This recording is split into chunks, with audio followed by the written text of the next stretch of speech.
Ma'am, okay na ho kayo ah. Kita na lang po tayo sa next session ninyo. Off po ko kasi bukas eh. Diba, ingat po kayo. Bye. Kuya? Oh, Loe. Bakit? Anong problema? May sakit ka ba? Sinabutan pa kita din. Para kasi... Wala na kasi sakit sa ulo ko. Saka yung chat. Paratang nalasang ko. Ha? Sino? Paano? Kaya, Loe, seryosong bagay yan ah. Kaya mabuti pa, umupo ka muna dito. Di ka. Upo ka muna. Papatingin kita dun sa kaibigan ko, doktor, ha? Hintayin mo lang ako dyan. Wala ka na ng silbi. Pabigat ka pa! Dadagdagan mo pa problema ko? Hindi na kita dapat sinama dito eh! Oh. Okay ka lang? Anong problema? Nakakawa ka rin eh, no? Ang lakas ng loob mong mangarap eh wala ka naman alam! Wala kang pinag-aralan, di ba? Di ba? Wala akong silbi, kuya? Ha? Wala akong silbi? Ano sinasabi mo? Wala akong silbi, di ba? Loe, ano sinasabi? Wala akong silbi! Wala akong silbi!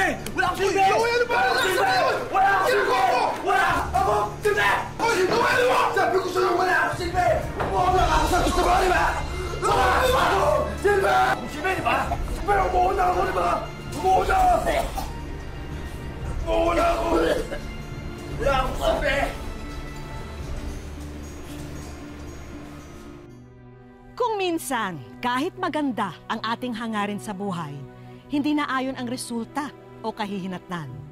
Ganito ang hatid na kwento namin ngayon.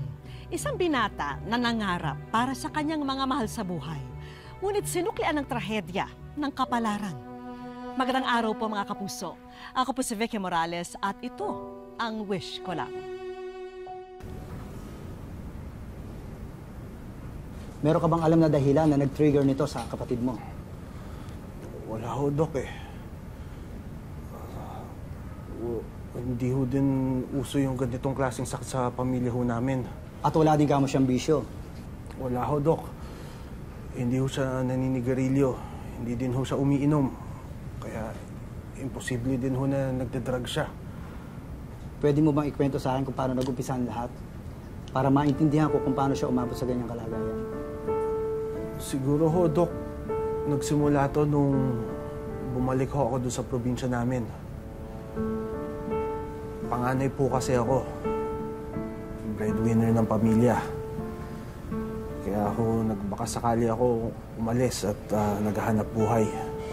Swinerte po ako dahil nakatapos ako ng massage therapy course. Pagiging caregiver. Iba't ibang trabaho din ang pinasok ko. Sayang na, kuya. Hindi ako nakapag-aral ng physical therapy na yan. Hindi sana, parehas tayong kumakayod niya. Uy, bakit, ha? Tumutulong ka naman sa paggapas ng palay, hindi ba? Nay, ang ibig ko sabihin, yung maayos na trabaho. Yung malaking sweldo para kay kuya.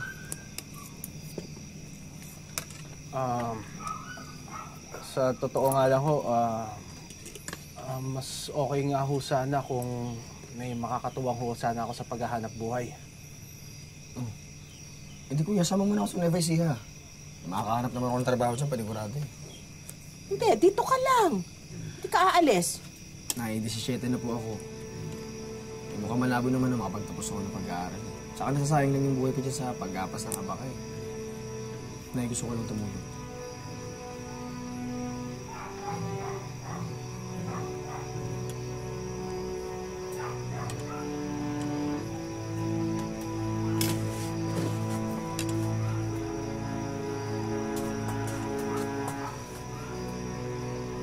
Umalis si Loe kahit ayaw ng nanay niyo? Desidido ho kasi talaga magtrabaho si Loe.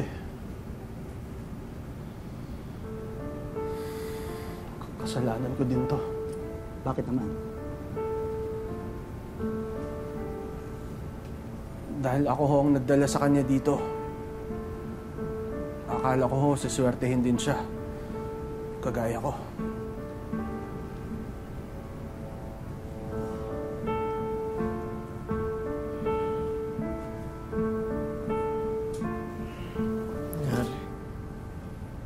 nangyari?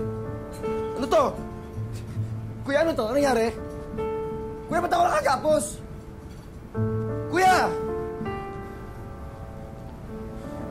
Loe, nagwala ka kanina. Sinakal mo ako. Wala na. Kuya, di ko sinasadya. Kuya, pakawal mo ko. Di ko sinasadya, kuya. Di ko naman kasalanan. Hindi ko alam yung nangyayari. Pakawalan niyo ako dito! Loe, alam ko yun. Alam ko. Loe, ano ulit yung nangyayari sa'yo? Yung tungkol sa nalason ka? Kuya, wala akong kasalanan. Kuya, wala akong kasalanan. Pakuwalan niyo ako. Loe, alam ko. It's okay, Loe. Relax. Naniniwala kami sa'yo. Pwede mo ba ikwento kung ano mga nangyari? At yung sinasabi mo na nilason ka,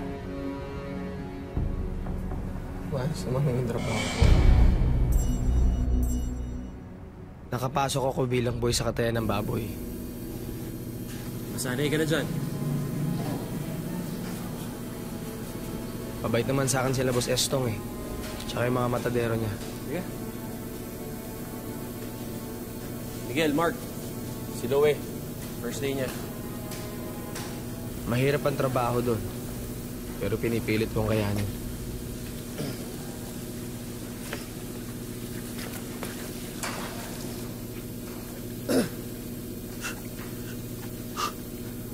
Sige, kaya mo yan. Hinga-hinga ka lang.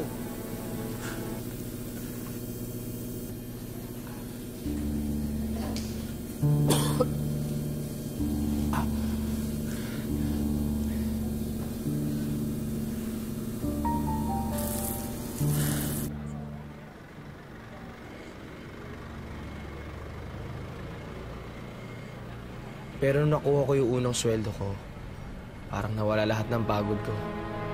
Ginanahan ako lalong matuto ng trabaho doon.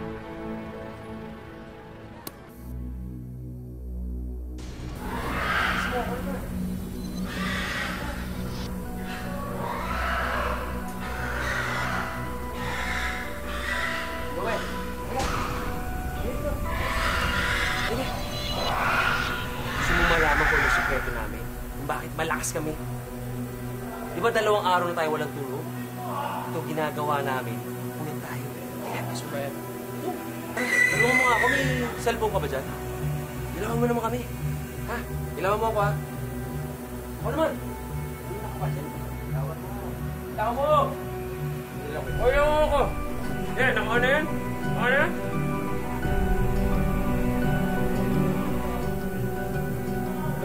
Ganoon. Halika. Hindi ko yung magdala. Tumatanggi ka? Ha? Diba sinabi ko naman sa'yo, importante dito ang pakikisama. Ang samahan. Kuya, hindi lang kasi ako sanay sa ganyan. Ba? Tinatalo mo kami. Tulong to ah! Tinatalo mo kami, ha? Sigurado ka?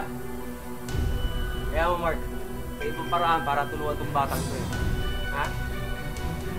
Hintaan mo yan, ha? Sige na, umalis ka na! Kasi, marami mo!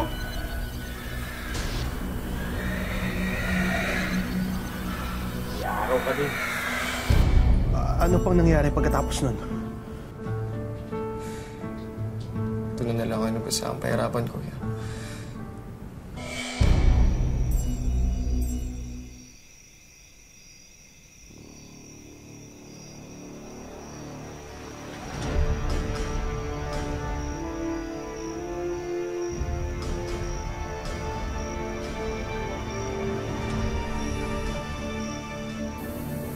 Estong! Estong, dito na ako. Estong!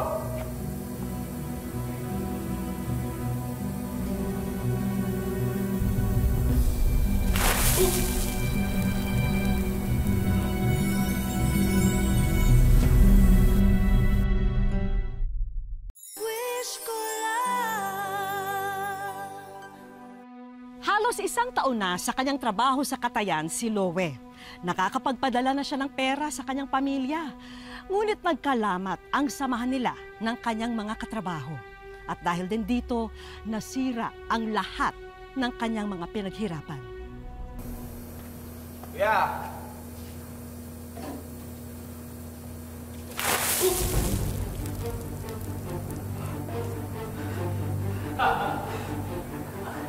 Ano? Ano bagay sa'yo?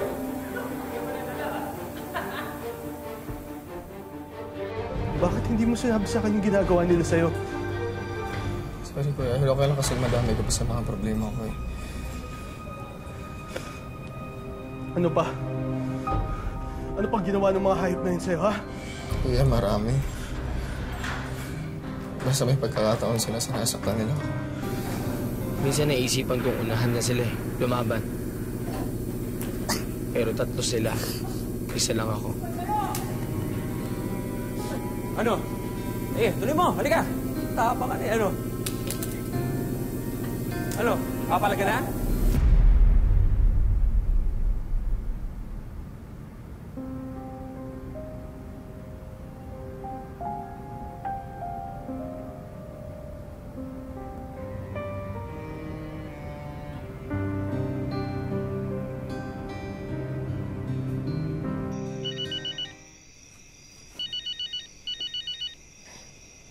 Hello?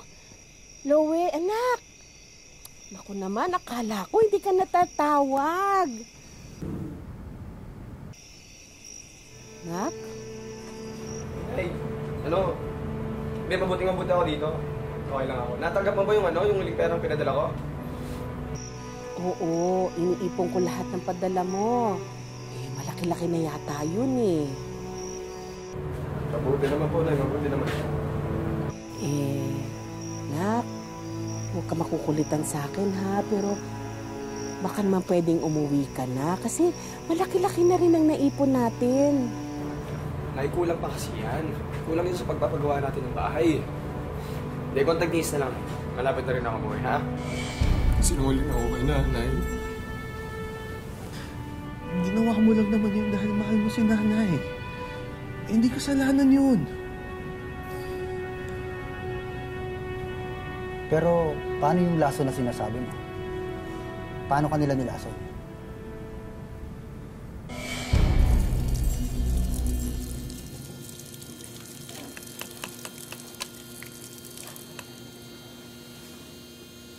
Oh, bata, relax ka lang, easy ka lang. Easy ka lang, magsusorry lang kami. Bata, napag-isip-isip namin na okay ka naman pala. Tsaka napag-isipan ko, ititigil na namin yung bisyo namin. Kaya ano, tabla na tayo. Loe, kaarawan ko ngayon. Eh, may konting kasiyahan mamaya, baka pwedeng sumama ka. O, tagay na, Loie! Teka, bata pa yan. Hindi pa niya kaya sumabay sa atin. Oh, eto. Ito muna. Ito sa'yo. Yan. Sabi ko naman sa'yo, okay na tayo eh. Teka, Mark. Wala ng yelo. Oh, Louie, sumama naman oh. Sige. Sagin yung yelo. Paano? Tara. Eh, andun lang. Ayos. Sige, tayo mo. Ubusin na natin. Yan. Agal nyo ah. Saan nyo pa kinuha yan sa tindahan? Bagal bata mo eh. Oh, eto ah. Kuya parang tukas ah. Dahil kaarawan ko ngayon, at ikaw ang pinakabata, ikaw ang pinakabugoy. Ang pinakabagong tropa, ito sa'yo. Oh, Mark, total, siya na ang bago mong best friend. Ito sa'yo. Oh, straight nyo yan, dahil birthday ko eh. Straight. Cheers! Cheers! Oo. Sige pare. Straight ah. Nice! Diretso nyo na yan! Yan! Woo! Ano bata?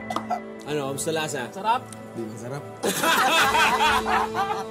So, umpisa lang yan, masanay ka din. Bigyan mo pa. Ano na yung... Doon nagsimula sumakit yung ulo ko tsaka yung tiyan ko. Kuya, parang araw-araw ganun kasalit eh. Tapos parang ako nasisiraan na ng ulo. Kaya ako pumunta dito. Mas makabubuting magpahinga muna siya sa ngayon. Habang hinintay natin ang resulta ng blood test niya. Doon malalaman natin kung anong laso na nilagay nila. Sige, Doc. Maraming salamat, ho.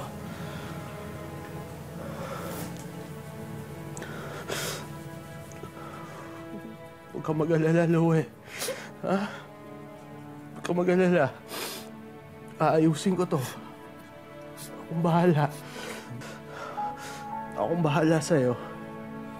Iuuwi kita.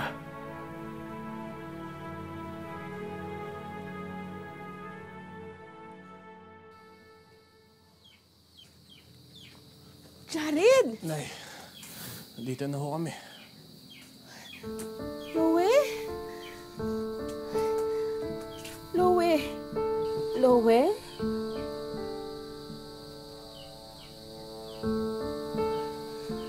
Loe, anak? Loe? Bakit siya ganito? Loe? Kawawa naman ang anak ko. Pinagamot ko na po siya. At may nakita hong chemical sa dugo niya. Kaya baka tama ho yung hinala ni Loie na nilason ho siya.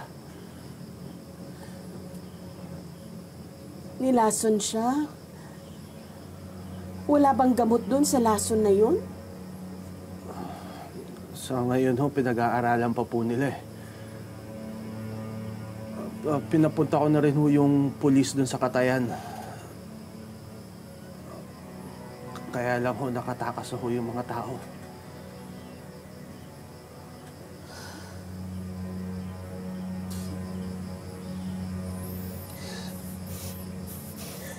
Loie? Bakit? Wag. Hindi ako hawakan. Hindi ako hawakan. Wag! Ayoko! Huwag mo hawakan! Nasa bahay ka na! Bakit na nangyayari? Huwag sabi ako hawakan! Sana hindi ako umalis! Sana hindi ako nagtrabaho! Dapat hindi ako umalis! Ba't di ako umalis eh? Huwag mo hawakan. Nasa bahay ka. Hindi kita aanuhin. Sabi ko walang hawak! Sabi ko walang hawak!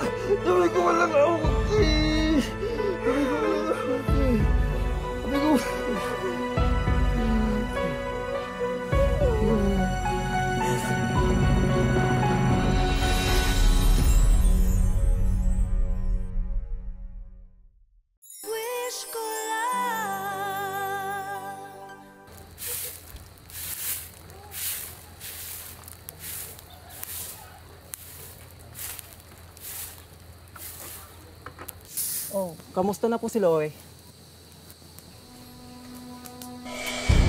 Kinahihiyak bata niya. Matay na sana siya doon sa trabaho niya! Yes, sir. Pasensya na po. Andito ho kasi ako ngayon sa probinsya eh. Okay po. Sige po, sir. Tatawagan ko na lang ho kayo pagka nakabalik na ho ako. Malas ako sa kapatid. Malas. Anak, kamusta ka na, ha?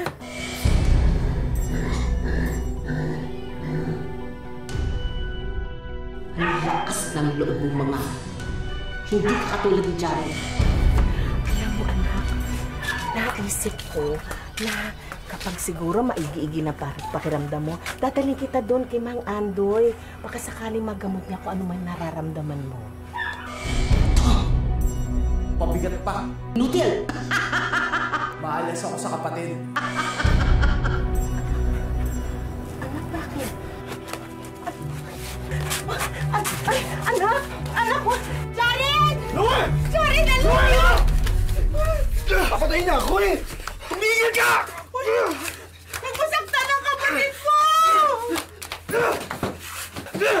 Huwag mo sasaktan ang kapatid mo!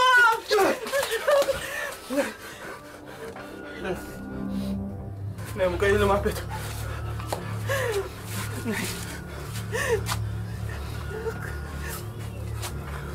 Anak, ako ang nanay mo.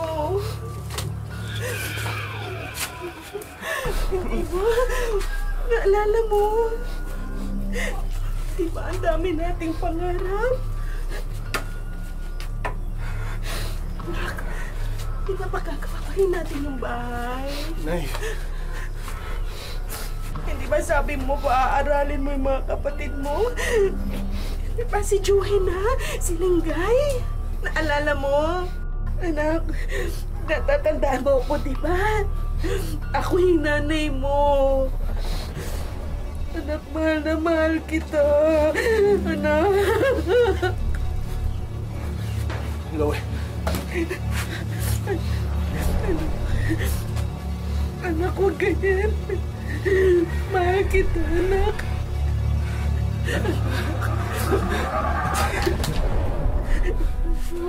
Sorry.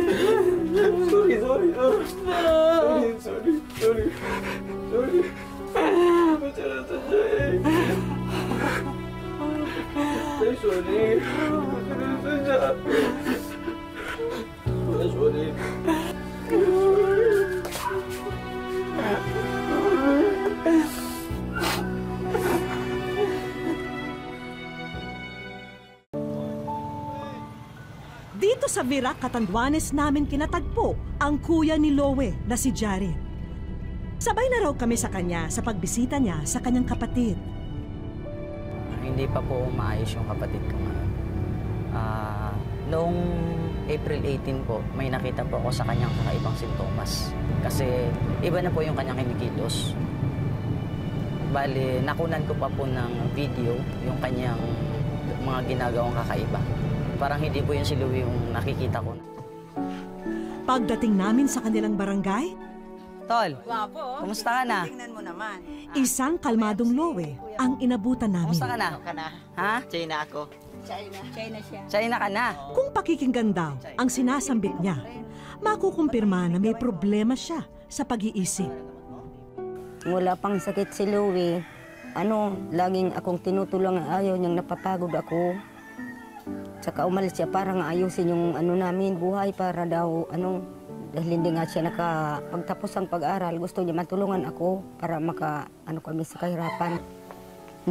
Napakalambing po niya, tsaka napakabait talaga. Hindi siya gaanong palaimik, pero malambing siya. Tsaka seryoso siya pagdating sa hanap buhay.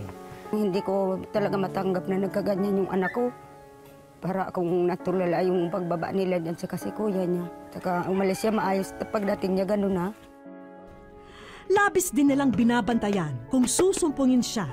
Dito raw kasi nagiging bayolente ang binatilyo at nakakapanakit na ng kapwa. Sabi ko, Diyos ko, bakit ako binigyan ng ganitong pagsubok? Parang hindi ko kakayanin. Pero nananalangin din ako sa Diyos. Sabi ko, Diyos ko, araw at gabi nananalangin akong bumalik ang anak ko kasi parang hindi ko talaga matanggap na nagkaganon siya. Kaya naman kahit masakit para kay Nanay Josefina, hindi siya nagdadalawang isip na igapo sa higaan na lang si Loe sa mga araw na nagiging marahas siya. Kailangan siyang itali kasi tumatakbo siya ng hindi niya alam, hindi alam kung saan pupunta. Tsaka balay mo, naagawan ako niya minsan ng itak kasi nagbukas ako ng sardinas, yun ang natakot ako. Tapos tumakbo dito sa dito sa kabilang bahay, tinaga-taga niya yung ito ng mga inuupan ko.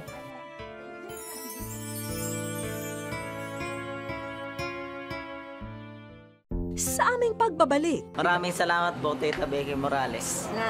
May bola na po ako.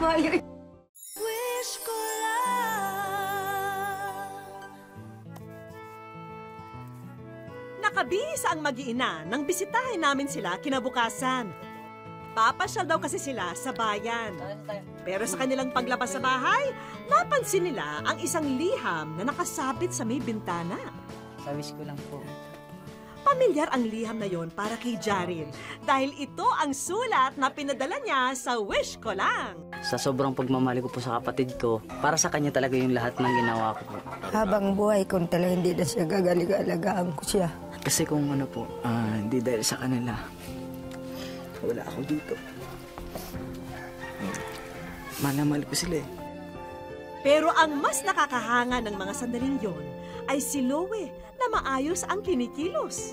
Pipulitan ko pong gumaling na para makatulong po sa inyo. Isang mahalagang tao ang dadayuhin namin ngayon. Ang doktor na tumingin at nagreseta ng mga gamot ni Loe. Ayon kay Doc Gibson, malaki raw ang ipinagbago ng kanyang pasyente mula nang huling masuri niya noong nakaraang Abril. Nung unang dinala sa akin si Louie, hindi ko siya talaga makausap. Kumbaga blank stares lang. Tapos pag nagsasagot naman siya, talaga napaka-irrelevant, no? And then may violent tendency siya, tapos irritable din. Tapos nag-follow up na rin siya sa akin for the first time. Malaki na yung in-improve niya. So I can already converse normally sa kanya, although may mga certain pa na irrelevant na sagot. Ipinaliwanag din sa amin ni Doc ang maaring naging sanhi ng sakit ni Lowe. Possible na baka napainom siya ng possibly hallucinogenic and stimulant at the same time. So siguro pinakamalapit na substance, baka shabu, napainom siya ng shabu na hindi niya, na wala siyang kaalam-alam. Pero sa ngayon, nabuhayan ng pag-asa ang pamilya ni Lowe.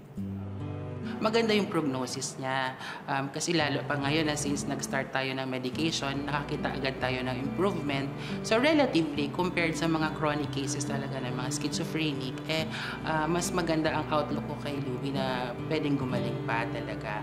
Masaya ako na gagaling pa siya habang ginagamot para maano rin niya yung kinabukasan niya. Halimbawa, mag-isip siya ng pagpamilya. Invitado po kayo sa kasal. Dahil masaya na ang lahat, diretso na tayo sa mga inihanda naming sorpresa para sa ating bida. Nakatulong daw ang mga gamot sa pag-igi ni Lowe, kaya sagutan namin ang lahat ng nireseta sa'yo. Pati ang naudlot na pagpapagawa ng bahay ni Lowe para sa kanyang magulang, eto, at makukuha na rin nila ngayon ang plano, pati ang pambili ng lahat ng materyales. At kung sakaling madudugtungan pa ang buwan na kailangan niyang magpadoktor, sagot na namin ang pondo para rito. Ang bait-bait ng Diyos sa amin. Natulungan po kami. Mahal na mahal ko kayo, ma'am. Tsaka si kapatid ko, lahat talaga gagawin ko para sa inyo. Hindi ko naman alam talaga. Kaya nagpapasalamat ako. Malaking pasasalamat ko sa inyo lahat. Maraming salamat po, Tita Becky Morales. Nay. May bola na po ako. Sa mga kagaya ni Lowe, higit pa raw sa gamot ang kailangan nila dahil mahalaga rin ang ating pag-unawa. Dito rin masusukat ang ating hangganan ng tunay na pagmamahal kapag tayo'y handang magtiis at magtiyaga para sa kapwa nating nangangailangan ng kalinga. Hanggang sa susunod na Sabado mga kapuso, ako po si Becky Morales at ito po ang Wish Ko Lang.